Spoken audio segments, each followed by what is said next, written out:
¿Qué tal? Muy buenas tardes. Ha sido uno de los grandes escándalos financieros de los últimos años y hoy ha llegado la sentencia. La Audiencia Nacional condena a 2 años de prisión a 4 exdirectivos de las cajas gallegas. Galloso, Pego, Gorriarán y Estrada han sido declarados culpables por el caso de las indemnizaciones millonarias. Enormes finiquitos que salieron de una entidad en quiebra. Tendrán también que devolver el dinero, 14 millones de euros. También es considerado culpable el abogado Ricardo Pradas. Hoy les damos todos los detalles de una condena que la Xunta comparte. O Banco de España mirou para outro lado e facilitou estas indemnizacións. Por lo tanto, quero dicirlles que para nós o feito de que a Xustiza este en consonancia co que pensaba a Xunta de Galicia no seu momento, pois, como é lógico, nos confirma que temos que seguir defendendo con interés os intereses da Xunta de Galicia.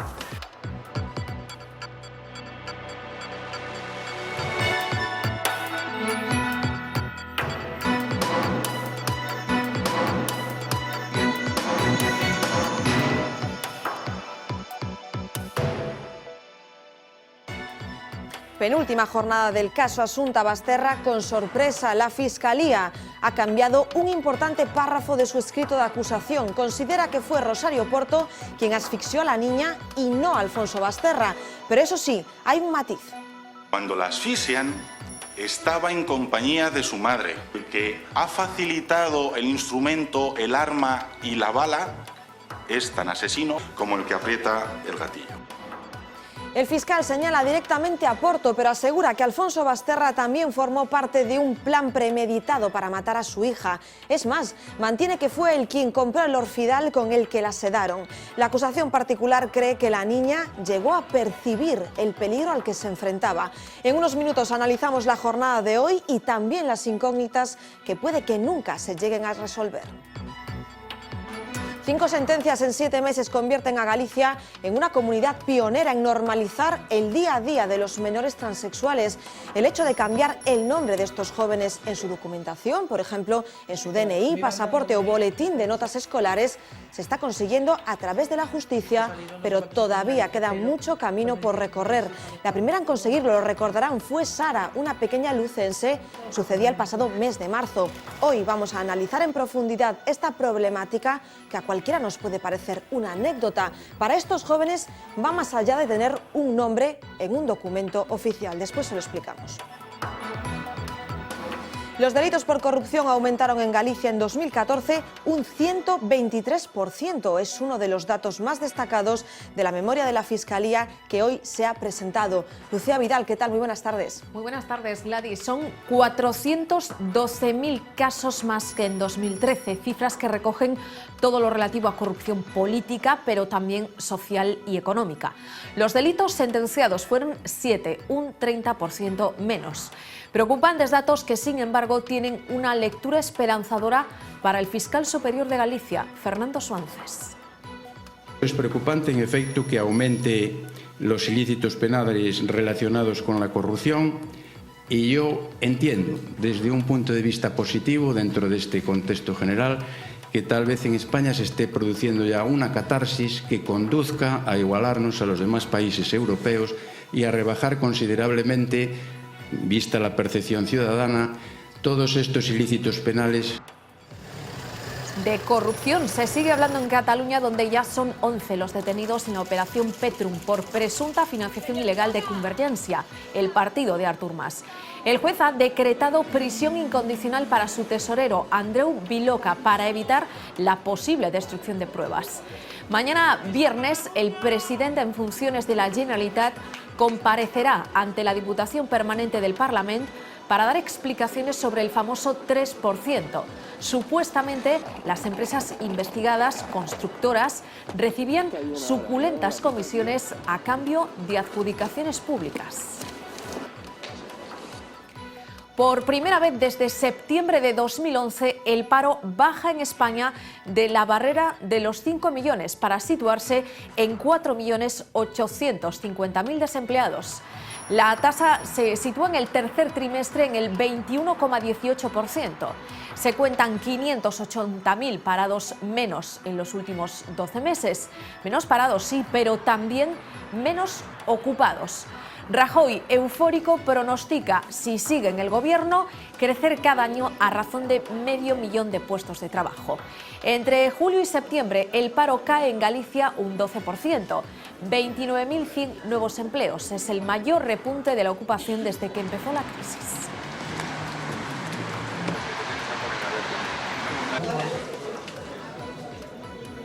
Un Feijóo que hoy se ha esforzado en establecer diferencias entre su recién anunciada ayuda a la natalidad y el cheque bebé de Zapatero.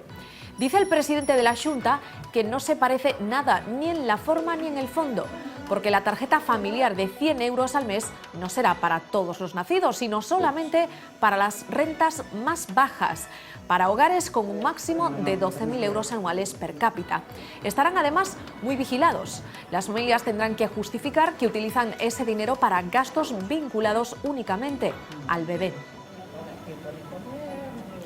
Tras la reunión mantenida ayer con la consellera Domar, llega Acampada del Cerco en San Caetano, en la víspera de otro encuentro, el que mañana mantendrán con el Ministerio de Pesca.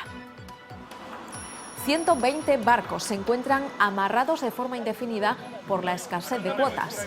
El sector asegura que la actividad es inviable tal y como está y exige a la Administración un cambio en el sistema, un reparto más justo y proporcional de los cupos. Si Madrid no escucha sus reivindicaciones, llevarán la lucha hasta Bruselas. O de Finisterre para Norte vendiron 7.430 kilos, o que tiña antes nun día. E aunque vai a €1 o kilo que non vai, que estamos vendendo a 50 céntimos, todos sabemos facer as contas, son 24.000 kilos ou 25.000 kilos a medio euro, 12.000 euros para todo o ano. Y de barcos seguimos hablando de este, uno de los barcos de guerra más grandes de la historia de Australia. Lleva sello gallego. El Adelaide, construido por un grupo de empresas encabezado por Navantia Ferrol, ha sido entregado a la Armada de las Antípodas. A finales de 2014, Australia estrenó otro megabuque, el Canberra, fabricado parcialmente en los astilleros ferrolanos. El Adelaide tiene más de 200 metros de eslora, pesa más de 27.500 toneladas y puede transportar a 1.400 personas.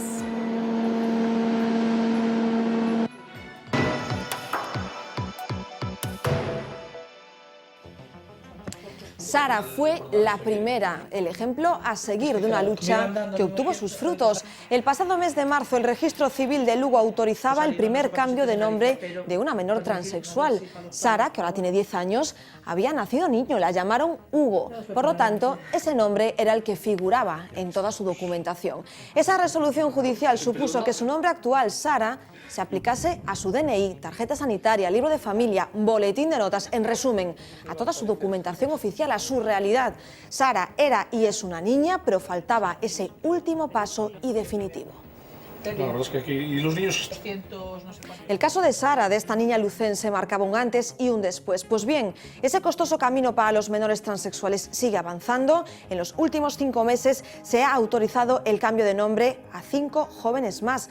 4 registros civiles gallegos seguían así el caso del lucense, el primero en dictar ese auto favorable. Es la carta que llevan meses esperando, el auto del juez que legaliza su nombre masculino, Alex, con el que se siente identificado. Como que llevaba un tiempo con mis amigos que me trataban ya en masculino, me llamaban Alex y entonces me sentía cada vez más a gusto y cada vez tenía más seguro que realmente eso era, que era yo y que no había otra forma de, o sea, que no había otra forma de llevarlo, que estaba perdiendo el tiempo viviendo mal, por así decirlo, porque yo nunca me encontré a gusto conmigo, con mi cuerpo. A los 15 años desconocía la palabra transexualidad. En 2 años ha tenido que comprenderla e interiorizarla. Ahora, con 17, tendrá al fin un DNI acorde con la imagen que le define. Es terrible porque te piden el DNI y te dicen, te miran, te vuelven a mirar y te dicen, ¿esta es tu DNI? ¿Sabes? ¿Y tú cómo te quedas? ¿Qué les dices? Sí, por desgracia es mi DNI. Es lo que hay. Hasta que no me dejen cambiarlo. Patricia ya tiene su nuevo carné. Al igual que su amigo Alex, ha tenido que acreditar ante un juez el uso habitual de su nombre femenino para lograr su reconocimiento legal. Una vez yo de pequeña iba a la piscina, ¿no? Entonces en la ficha ponía Patricia, no sé qué, no sé cuánto. Y la chica puso un ratito la E y nosotros, no, pues Patricia es Patricia. 2 años de tratamiento hormonal es el requisito que se les exige a los transexuales mayores de edad para cambiar de nombre, pero en el caso de los menores, la autorización queda a discreción del juez. Él pidió el informe forense y de psiquiatra, a pesar de toda la documentación que le llevamos y todo lo que... Exacto, nos pidió que la viera un forense. Testigos y todo. El forense tuvo que dar su opinión. Fue favorable. Todo fue bien, pero bueno, la decisión siempre es del juez. Como padres, Soledad y Carlos saben muy bien que la transexualidad no es una elección y que cualquier demora en su reconocimiento solo ocasiona en los menores un sufrimiento innecesario. Lo primero que le preguntas, por ejemplo, a un niño es cómo se llama. Y entonces eso, ya partiendo de eso, ya es la pura contradicción para un niño, que su nombre no es él. Por eso piden una legislación que facilite el cambio de nombre de los menores trans y, por tanto, la normalización de su vida, porque una firma es mucho más que una palabra escrita en un documento. Qué poca importancia le damos en ocasiones al significado de una firma, de un nombre, pues para muchas personas significa hacer oficial lo que son. Y esto lo sabe bien la madre de Sara, esa primera menor trans que conseguía legalizar su nombre en Galicia. Ella es Cristina Palacios, además presidenta de la Fundación Arelas. Cristina, ¿qué tal? Muy buenas tardes. Hola, buenas tardes. Gracias por regresar aquí a este plato de Televisión, porque además vienes muy bien acompañada. La acompaña, se lo voy a presentar. Él se llama Pablo, está iniciando esos trámites de cambio de sexo documental. Hola Pablo, ¿qué tal? Buenas tardes. Buenas tardes. Cristina, la importancia de tener un nombre, el nombre que se siente el real en una documentación. El caso de tu hija es un referente, pero háblanos de esta importancia. Bueno, la importancia es poderte presentar al mundo como la persona que realmente eres, que no es poco, ¿eh? El nombre es lo primero que te presenta ante la sociedad, lo que te representa, ¿no? Bueno, pues la importancia es que no tengan que pasar cada día por situaciones dolorosas, a veces humillantes, pues ir al médico y que te llamen por un nombre pues femenino, cuando a lo mejor se levanta una persona, un chico, o cuando vas de viaje y tener que mostrar un documento pues que tampoco tiene nada que ver contigo. Bueno, es mostrar una y otra vez esa condición de persona transexual, pues allá donde vas. Bueno, se está invadiendo una y otra vez tu intimidad y tu derecho al libre desarrollo y no estar, pues eso, diciendo a todo el mundo cuestiones que pertenecen a la privacidad de cada uno. Claro, hay que dar muchas explicaciones. Cristina, se está consiguiendo por vía judicial, pero ¿podemos determinar que Galicia es pionera, una de las comunidades pioneras? Empieza a serlo, porque en 7 meses hemos tenido 5 autos favorables, cuando en otras comunidades en 2 o 3 años ni siquiera llaman los 5. Daros cuenta que en toda España hay 24, o sea que empezamos a ser un referente. Bueno, entiendo que el caso de Sara sentó un poco de jurisprudencia. Y bueno, lo que estamos viendo es que los jueces no quieren dar la espalda a la realidad, se están dando cuenta que hay una realidad que está ahí y que por encima de las leyes que son muy anticuadas, la ley de registro civil es del año 56, 1956, que por encima de todo eso está el derecho del menor, ¿no? Ese derecho superior que es su felicidad, su bienestar, su libre desarrollo, ya ser realmente esa persona que es. Y nosotros estamos encantados de que los jueces bueno, acompañen a una realidad y se den cuenta de que esto es lo que tiene que ser. Cristina, ¿cuántas veces tuvo que explicar Sara, o en su caso tú, que eres su madre, que era Sara y no Hugo, lo que ponía en su documentación? Nosotros no tuvimos que hacerlo mucho porque desde que Sara hizo el tránsito, que fue en agosto pasado, no hace tanto, hasta que hubo el cambio de nombre legal, pues pasaron unos 6 meses, 7, no demasiados, pero bueno, pero sí, pues yo antes de ir al médico, que fuimos varias veces, pues tú el día anterior llamas y explicas la situación que hay para que no le llamen. Y vas por delante, digamos. Claro, claro, para que no se dieran esas situaciones. A veces no eres capaz de prevenir situaciones, por ejemplo, nos coincidió ir de viaje y bueno, pues tuvo que mostrar un documento y entonces tienes que explicarla allí en el aeropuerto, en la cola, a todo el mundo. Y bueno, pues son cuestiones que la niña encima está delante y las está escuchando, que no es fácil, bueno, sobre todo es doloroso tener que escuchar esas cuestiones, ¿no? Les presentamos hace unos minutos a Pablo, él está en ese proceso de ese cambio documental. Pablo, ¿cómo lo llevas? ¿Te pasan esas situaciones en las que te llaman por un nombre que no es el tuyo? Sí, a ver, es un poco incómodo. Que si yo me siento Pablo, por ejemplo, a la hora de ir de viaje y tú enseñas un documento, ya directamente te llamen por el nombre que pone en el DNI. Entonces, como que ya no me siento identificado, entonces pues molesta. Claro. ¿Tú cómo lo pasas cuando tienes que dar tantas explicaciones, pues que yo creo que tú entiendes que no te corresponden, porque tú eres Pablo, ¿no? O sea, si yo enseño el DNI, como que ya te llaman por el nombre que pone en el DNI, como que ya te tienes que poner a explicar y muchas veces ya ni lo explicas, o sea, ya pasas porque te vas a tener que ponerte a explicar 1 hora todo, entonces... Claro. ¿Qué es lo más difícil, esas explicaciones, o te has encontrado con algún caso que te haya fastidiado especialmente? Bueno, a ver, voy por el segundo instituto en el que estoy y en el primero lo pasé bastante mal porque era mucho más grande que este y la gente no lo entiende, entonces pues se mete contigo y cosas. ¿Los compañeros te pasaba así? Sí, muchos insultos, o sea, llegaba a casa llorando muchas veces. Pero bueno, en este que estoy ahora bastante bien, solo tuve un percance con un profesor que tuvimos que presentar una documentación para... Claro, cuéntanos qué pasaba con ese profesor, que no te llamaba Pablo, ¿no? Creo que es así. No, me llamaba por mi nombre en femenino y como que, no es una vergüenza, pero como que delante de toda la clase me llame por un nombre con el que no estoy identificado, como que molesta, ¿sabes? Porque, claro. No, si no, yo no me siento así, me están llamando por ese nombre. Y tuvimos que presentar una documentación y ahora ya me trata masculino y me llama Pablo. Claro, Cristina, estamos hablando de jóvenes, de niños o de adolescentes. ¿Cómo influye que el entorno no lo entienda? Bueno, influye primero en la autoestima, quiero decir, el no sentirte aceptado, querido, a veces incluso por tu familia, que esto es muy grave. Claro. De hecho, a nosotros ahora llevo una temporada que están apareciendo muchos adolescentes que no tienen el apoyo de nadie, ni de su familia, ni del entorno educativo. Que entiendo que acuden a vosotros. Sí, sí, sí, y es complicado porque son menores, no dejan de ser menores, con lo cual tampoco puedes actuar, claro, están sus tutores, sus padres. Claro, todo el mundo entiende que si un niño o un adolescente no es feliz en la época en la que debería de ser feliz, eso merma en tu autoestima y en tu forma de ser y bueno, es que llevas siempre una mochila encima, tratando de ser una persona que no eres para que todo el mundo te acepte, es muy complicado. Claro, partir con esa losa ya para entrar incluso en cualquier círculo social, ¿no? Claro, claro, sí, porque además el tabú está en todos los ámbitos de la vida, en el familiar, en el social, en el educativo, en el sanitario. Es como que de ese tema no pueden hablar, no pueden compartirlo con nadie, pero es un sentimiento que viven 24 horas del día, todos los días del año. Cada día se acuestan y se levantan deseando poder ser otra persona. Eso no es fácil, para un menor. Sí, imaginaros para un adulto, imaginaros, o sea, para un adulto no es bueno, imaginaros para un niño, ¿no? Entonces, claro que eso te merma en tu forma de ser y lo que vemos es que todos estos niños, adolescentes que hacen el tránsito social, que pueden vivir realmente como son, dan un cambio brutal en su vida. Desaparecen cuestiones como terrores nocturnos, como ansiedad. Claro, es que todo estamos eso hablando, desaparece. claro, de personas muy jóvenes que incluso llegan a desarrollar patologías, Sí, evidentemente. claro, pero no por ser transexual, sino por la falta de aceptación, por las discriminaciones, por los insultos que cada día recibes en tu colegio o instituto. Eso es muy duro. Nosotros la semana pasada hemos tenido una reunión con el consejero de Educación, se está ya trabajando y puedo anunciar que próximamente se va a poner en marcha un protocolo sobre transexualidad, sobre identidad de género, para que llegue a todos los centros educativos, para que sepan identificar algo que está pasando, que le pongan un nombre y que sepan cómo actuar. Sobre todo, muy necesario, dar información a los compañeros.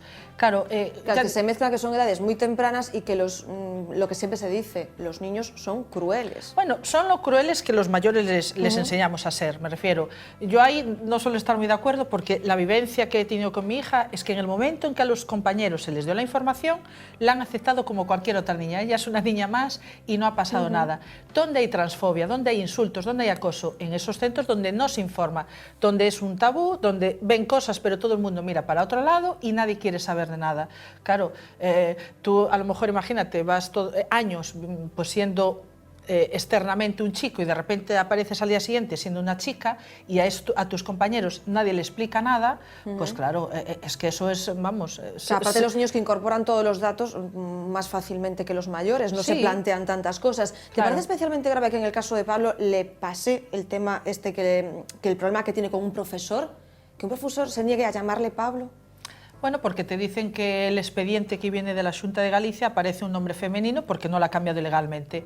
Bueno, pues ahí está Arelas, nosotros presentamos una documentación donde se hace una solicitud y ahora lo han aceptado. Eso es lo terrible, ¿no? Pues con este protocolo educativo que va a ponerse en marcha, todo esto no lo vamos a evitar porque ese protocolo, una de las cosas que dice es, si aparece un caso, hay que respetar la identidad, su sexo, su género, tiene que hacer uso de vestuario, aseo, el que le corresponda. Claro, es decir, muchas cosas cotidianas. Claro, que no nos damos cuenta hasta que nos ocurre, ¿no? Pero bueno, yo creo que con ese protocolo vamos a avanzar mucho. Ahora tenemos que avanzar en la parte sanitaria, también estamos teniendo reuniones y yo creo que también vamos a dar buenas noticias pronto. Se está moviendo muchas cosas, que es lo importante. Pablo, ¿tu familia, a alguien le sorprendió que fueses Pablo o te apoyaron desde el primer momento? Sí, a ver, yo creo que también es duro, por ejemplo. A ver, yo desde los 3 años ya decía que no quería ser una chica, pero bueno, como que no le dieron tanta importancia porque tenía 3 años. Pero bueno, se fue llevando al cabo del tiempo y cuando lo dije, nada, me aceptaron desde el primer momento. Cuesta cambiar de llamarme mi nombre en femenino a Pablo radicalmente. Entonces, a veces casi por la costumbre, ¿no? A veces se les escapa, pero bueno, no pasa nada, todos acostumbrarse. Pero entiendo que tú te sientes apoyado, que tus padres son valientes y te han dicho, vamos, Pablo, adelante, ¿no? Sí. ¿Y tus amigos, tu entorno de amigos, yo entiendo que ningún problema, ¿no? Sí, todos me aceptan. También el mismo caso, que se les escapa a veces, no me llaman Pablo, pero bueno, me apoyan todos muchísimo. ¿Cómo de importante es el apoyo de la familia, Cristina? Supongo que es el pilar, ¿no? Claro, es que sentirse arropado es primordial para aceptar cualquier cuestión. Ser transexual no es nada malo, pero sí que es malo enfrentarte tú solo, ya digo, a una sociedad donde no, de momento, bueno, normalmente no aceptan demasiado la diversidad, ¿no? Eso es, quiero decir, es muy duro. Incluso los niños y niñas y adolescentes que están apoyados, pues les resulta duro, porque ser diferente a la mayoría no es fácil, ¿eh? En una sociedad donde además las formas de ser de los niños y las niñas es tan rígido, está todo tan...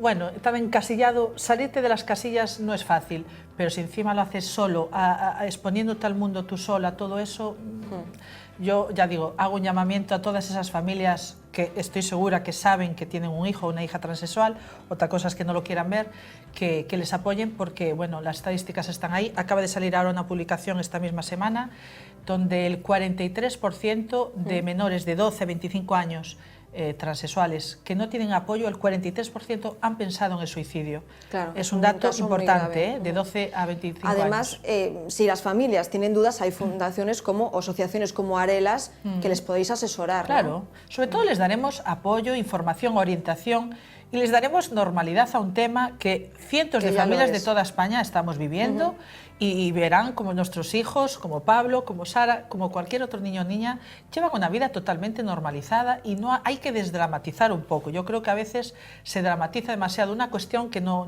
es tan dramática para nada. Lo suficiente. Sí. Pablo, ¿cómo de ganas tienes de tener ese DNI ya para decir yo soy Pablo, que ya sabía que lo era, pero aquí también lo pone? Muchísimas. ¿Sí? Lo vamos a conseguir seguro, segurísimo.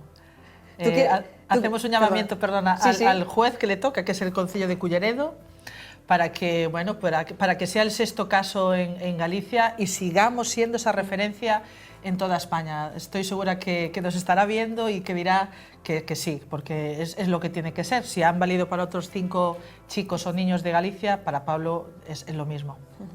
Un mensaje de apoyo para que todos, como Pablo, se sientan Pablo o como se quieran llamar, lo que quieran ser, ¿no? Claro. Cristina, ¿cuál sería la situación ideal, muy brevemente? ¿Qué nos falta? Que ya no tengamos que hacer esta entrevista, ¿no? Claro, que dejemos de ser noticia, que una persona transexual pueda llevar una vida normalizada en el ámbito educativo, en el ámbito sanitario, porque hay cuestiones sanitarias que ellos quieren, no todos, pero alguno quiere modificar, bueno, pues que tengan un acceso a los bloqueadores, a los tratamientos hormonales, lo que cada uno necesita o quiera. Sobre todo, que se hable con cierta normalidad de estas cuestiones en la sociedad, que deje de ser un tema tabú. En el momento, y de hecho ahora lo vemos, en el momento en que ahora empezamos a visibilizar el tema, están apareciendo un montón de menores que antes estaban escondidos. Necesitamos mucha normalización, en el sentido de cotidianeidad del asunto. A mí la palabra normal no me gusta mucho porque lo bonito es ser diverso, abusamos de ella, pero que podamos ser lo que seamos y que todo el mundo nos respete y que cualquier cosa que necesitemos la tengamos como cualquier otro ciudadano. Yo ya me incluyo. Le digo, necesitemos como si yo lo necesitara. Que cualquier cosa que necesiten, bueno, pues como cualquier otro ciudadano. Pablo, si alguna vez has tenido que explicar que eres Pablo a alguien de tu entorno, alguien de esos que vale la pena informarle, ¿cómo lo has hecho? Pues a ver, es muy complicado verte en la situación. Sí. Pero yo creo que todo se trata de hablar. Y más si es una persona de confianza, y de verdad te quiere, es tu amigo, lo que sea, pues te va a entender y te va a apoyar. O sea. Entiendo que esas personas te dicen, bueno, pues el Pablo que ya siempre he conocido, ¿no? Exacto. Gracias a los dos, Cristina, Pablo, sois un ejemplo y mi deseo Pablo también es un ejemplo. es que dejemos de hacer estas entrevistas. Pablo, nos vas a mandar un mensajito cuando tengas el DNI, ¿no? Con la foto. Gracias a los dos. Gracias. Nosotros seguimos solo en unos minutos porque el día tiene actualidad para largo.